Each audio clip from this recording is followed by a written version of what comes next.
Hi welcome back. तो chapter 3 का part second आज स्टार्ट करेंगे। लाइन बाय लाइन में सब सारा आपको मीनिंग बता रहा हूँ। तो चैप्टर है pinch of snuff. Pinch of snuff का मतलब नशे की चुटकी। तो पिंच का मतलब होता है चुटकी और स्नफ का होता है नशा। तो नशे या नशेवार की पिंच ऑफ स्नफ। तो कल हमने 11th स्टैंजा तक पढ़ा था। अब नेक्स्ट पढ़ेंगे क्या है इसका। तो 12 से स्टार्ट करेंगे। तो ये आपका पिंच ऑफ स्नफ नशेवार की चुटकी का 12th स्टैंजा है। अब जल्दी इसको ख़त्म करते हैं। I ducked and ran and mingled with the crowd. Sorry, just a minute. I ducked and ran and mingled with the crowd and squeezed through the gate in the wake of Sikh marriage party.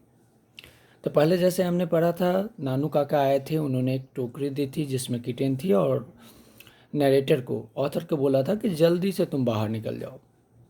तो इन्होंने क्या किया, उन्होंने duck and ran. Duck का मतलब होता है छुप के निकलना, अपना सर नीचे कर लेना और ऐसे निकलना जैसे कि आपको कोई देख ना पाए। तो उन्होंने वही किया, सर नीचे किया और रैन और भागा वहाँ से और मिंगल हो गए क्राउड में। मिंगल का मतलब हो जाता है मिल जाना।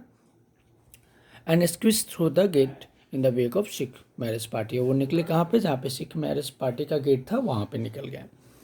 13th है, Nanu Kaka was long time coming. The station yard was nearly empty and the last tonga had gone when he emerged escorted by a flying ticket inspector। Nanu Kaka काफ़ी लंबे टाइम के बाद आए।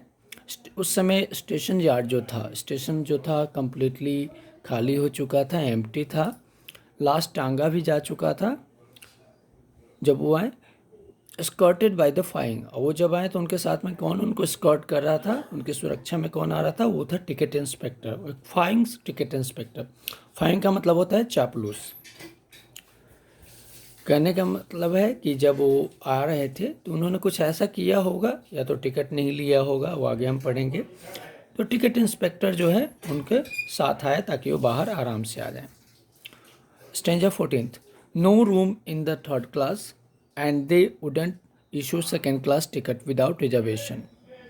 नानू काका कहते हैं नरेटर से, देखो कोई भी थर्ड क्लास में रूम नहीं था, मतलब काफ़ी भीड़ भाड़ वहाँ पे थी, और सेकेंड क्लास का जो टिकट है वो लोग इशू नहीं कर रहे थे, नहीं दे रहे थे। नानू काका explained as he came up to me. जैसे वो मेरे पास आए उन्होंने ये बात कही, उन्होंने एक्सप्लेन किया कि कैसे उन्होंने ट्रैवल किया है। Had to travel second on a third class ticket, but it was all arranged quite amicably। उन्होंने बोला कि थर्ड क्लास के टिकट पे मुझे सेकेंड क्लास में ट्रैवल करना था, बट कोई बात नहीं, मैंने इसको बड़े अच्छे तरीके से मैनेज कर लिया। एमिकेबली का मतलब होता है अच्छे तरीके से, बिना किसी प्रॉब्लम के। सच अ नाइस यंग मैन, बहुत द टीसी। तो जो काफ़ी अच्छा नाइस मैन था, कौन, जो टीसी था, जो उनको लेके आया था, टिकट कलेक्टर जो था। You saw how he even came right out with me, और तुमने देखा कैसे वो मेरे साथ बाहर तक आया। So that there should be no trouble, so हमें कोई ट्रबल नहीं होना चाहिए, सो मुझे कोई ट्रबल ना हो, कोई प्रॉब्लम ना हो, कोई परेशानी ना हो। The kitten of course travelling free, how is it, और जो ये किटन है, बिल्ली के बच्चे हैं, ऑफ कोर्स ये फ्री ट्रैवल किया। बोला कैसा रहा, तो मैंने बड़े अच्छे ढंग से मैनेज किया। थर्ड क्लास के टिकट में सेकंड क्लास में ट्रैवल किया, टीसी को अच्छे से मैनेज कर लिया, इसलिए वो मुझे बाहर तक आके छोड़ गया। Stranger 15th, very quite I said perhaps it is dead, I thought hopefully. मैंने सोचा रियली जो उन्होंने जो काम किया है, डेयरिंग वर्क किया है, हो सकता था वो पकड़े जाते। तो perhaps it is dead, dead का मतलब यहाँ मरना नहीं, इट इज़ डेड का मतलब यहाँ पे हुआ कि अगर पकड़े जाते तो मरने के समान है, मतलब प्रॉब्लम हो सकती थी। तो उन्होंने बोला आई थॉट होपफुली।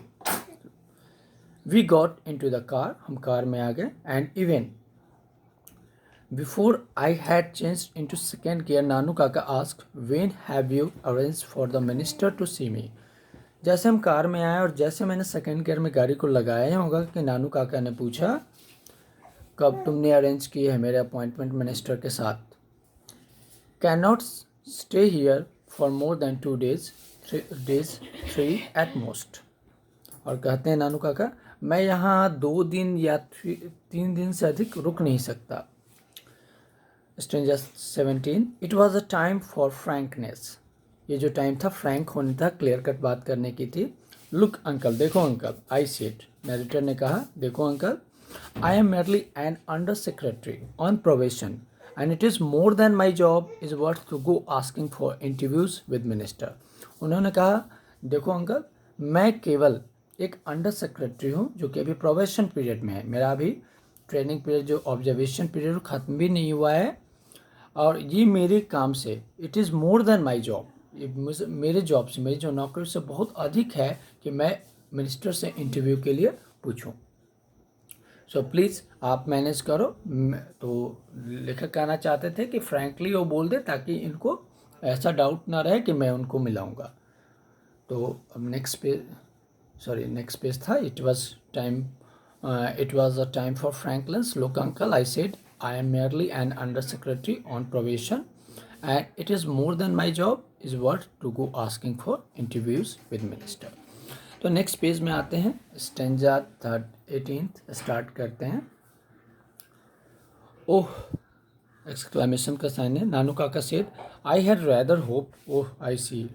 उन्होंने ऐसा जताया, ओह, कि मैंने होप किया था कि ये तुम मुझे मिला लोगे, बट ठीक है, ओह I C, well never mind, लेकिन कोई बात नहीं है। ही टुक अ पिंच ऑफ स्नफ, उन्होंने अपनी एक डिब्बी थी नशे की, उससे एक चुटकी ली और brushed his fingers delicately on his angocha. और उन्होंने क्या किया कि फिंगर्स से उन्होंने पहले वो नशे की चुटकी ली और उसके बाद अपने फिंगर्स से जो अंगोछा था उसमें उसको डेलिकेटली का मतलब होता है बहुत सॉफ्टली, आराम से उसको पोंछ लिया। And sat back closing his eyes and puckering his eyebrows as through in deep thought, और बैठ के गाड़ी में और ऐसे दिखाया जैसे कि डीप थॉट में चले, गहरे सोच में चले गए हैं। उन्होंने अपनी आइज को सिकोड़ लिया, आईब्रो को भी, और डीप थॉट में चले गए। He also clucked his tongue several times in a typically Deccani way, registering pity. और उन्होंने अपने जीभ को क्लक किया, जैसे कभी कभी होता है जीभ को काट लेते हैं हल्का सा, तो वो ऐसा सोचनीय मुद्रा में चले गए कि क्या करना है। तो ऐसे मुद्रा में वो आ गए थे, वो अपनी टंग को भी थोड़ा काट रहे थे, जैसे कि डेक्कनी स्टाइल में होता है। 19th, mother was waiting on the door step, her face writhed in smiles। जो मॉम थी वो वेट कर रही थी, वे लोग कार से आ गए थे तो घर पे आया, तो मदर क्या थी, वेट कर रही थी डोर स्टेप पे, मतलब घर के दरवाजे पे। हर फेस रिटेड एंड स्माइल, और उनका जो फेस था वो उस पर स्माइल वाली रेत आ रही थी। रेत मतलब जैसे स्माइल करते हैं तो जैसे आप कह सकते हैं फेस पे जो सिकन सा आ जाता है, तो वैसा आता। तो रेत स्माइल से उनका आ रहा था, मतलब स्माइल उनके चेहरे से प्रसन्नता झलक रही थी। She went into squeals of delight over the kitchen and made a lot of fuss over नानू काका। और वो खुशी के साथ डिलाइट होकर किचन में गई, या बहुत सारे फस मतलब बहुत सारी बातें जो होती है नानू काका के बारे में बताई, उनके बारे में चिकनी चुपड़ी बातें की, अच्छी बातें की। I also found that she had installed him in my bedroom, और मैंने ये भी देखा कि उन्होंने मेरे बेडरूम में इंस्टॉल कर दिया। इंस्टॉल करने का मतलब हुआ कि उन्होंने मॉम ने क्या किया था, बेड जो था नानू काका का मेरे बेडरूम में लगा दिया था। इट मीन्स ये जो नरेटर है इनके बेडरूम में लगा। So that I had to put a charpai for myself in the back baramda, इसलिए मुझे अपना चारपाई खाट है वो कहाँ रखना पड़ा, बैक बरामदा के पीछे, यानी कि बरामदा में लगा दिया गया। बैक बरामदा वाले पे मेरी चारपाई को लगा दी गई। और जो नानू काका है, मॉम ने क्या किया अपने भाई के लिए, उनका जो बेड है वो नरेटर के रूम में लगा दिया। एट मदर्स इंसिस्टेंस, माँ के इंसिस्ट करने पे, मतलब जोर देने पे, I had taken 2 days leave from the office, मैंने अपने ऑफिस से 2 दिनों की छुट्टी ले ली। And in the afternoon I drove Nanu Kaka to the north block, और दोपहर में मैं नानू काका को ले गया नॉर्थ ब्लॉक में। नॉर्थ ब्लॉक क्या है, जहाँ पे मिनिस्टर रहते हैं दिल्ली में, तो वहाँ पे उनकी जो बिल्डिंग है तो वहाँ पे नॉर्थ ब्लॉक साउथ ब्लॉक करके बहुत बड़ा है भवन है, जहाँ पे नॉर्थ ब्लॉक साउथ ब्लॉक करके रहता है। तो नॉर्थ ब्लॉक में मुस्लिम मिनिस्टर्स लोग रहते हैं, तो इसलिए उनको नॉर्थ ब्लॉक में ले गया। He went in to see the minister and I waited in the car park.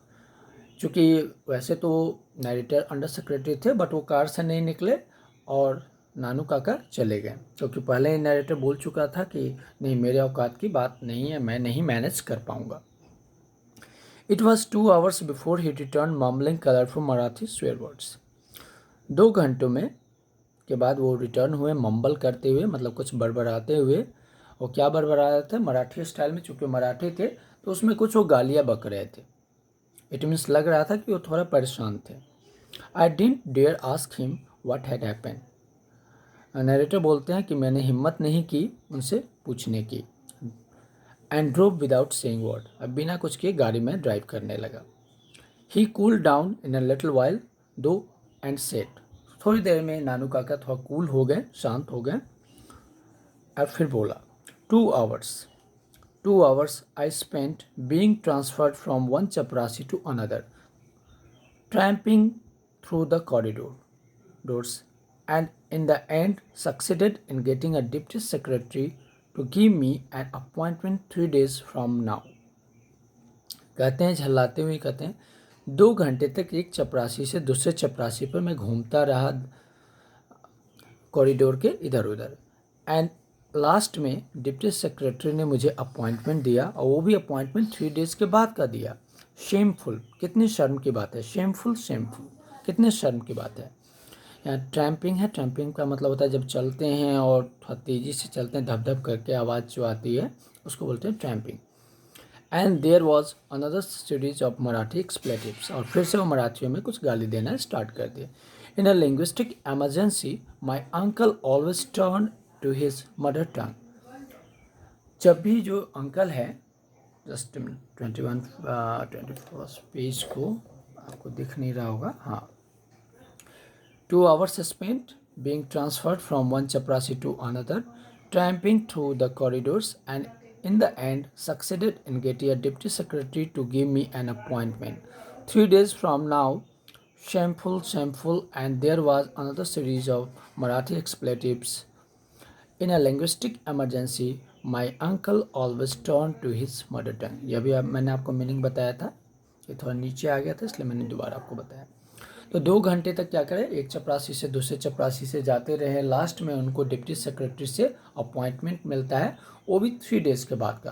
तो नानू का कहते हैं कितनी शर्म की बात है, और फिर से वो मराठी स्टाइल में अपना गाली देना स्टार्ट हो जाते हैं। तो ऐसे तो एक चैप्टर काफ़ी बड़ा है, तो मैं कोशिश करूँगा इसको 3 से 4 पार्ट में ख़त्म करने का। तो आप इसका रीडिंग आज डाल लीजिए, फिर नेक्स्ट चैप्टर आपका हम कंप्लीट कर, ये जो पेजेस हैं और इसमें काफ़ी हैं, तो कोशिश करेंगे कि अगले 2 दिन में, चूँकि वीडियोस जो हैं काफ़ी जीबी के हो जाते हैं, अगर मैं इसको आधा घंटा करूँ तो अलग अलग में मैं बनाता चलता हूँ। तो आज के लिए आपका इतना है। इसके बाद कुछ क्वेश्चंस आंसर्स भी नीचे दिए गए हैं, तो आप क्वेश्चन आंसर्स को भी देख सकते हैं। बट वैसे आप लास्ट में मैं क्वेश्चन आंसर्स बताऊंगा। तो आज के लिए इतना ही रखते हैं। Thank you so much. आप वैसे एक बार खुद ट्राई कीजिएगा क्वेश्चंस बनाने का, आपको अभी तक जो भी मैंने पढ़ा है उसके अकॉर्डिंग क्वेश्चंस आंसर्स मिल जाएंगे। ओके, और कोई भी आपको प्रॉब्लम्स होती है तो आप मुझे कमेंट कर दीजिए, या जो लोग मुझे जानते हैं वो मुझे कॉल भी कर सकते हैं। और जब लॉकडाउन ओवर हो जाएगा तो आप चाहे तो मेरे सेंटर सीतामढ़ी में मिल भी सकते हैं, वहाँ पे भी आप फर्दर कंटिन्यू कर सकते हैं। हालांकि एक चैप्टर का वीडियो यहाँ पे अवेलेबल होगा, बट बेटर आपको नॉलेज के लिए अगर चाहें तो डायरेक्टली मुझसे मिल सकते हैं, और आप भी अधिक टिप्स ले सकते हैं कैसे राइटिंग करनी है, कैसे स्पोकन करना है। ओके गाइज, तो थैंक यू सो मच। कल फिर मैं आपको बताऊँगा आगे का। Okay, bye bye.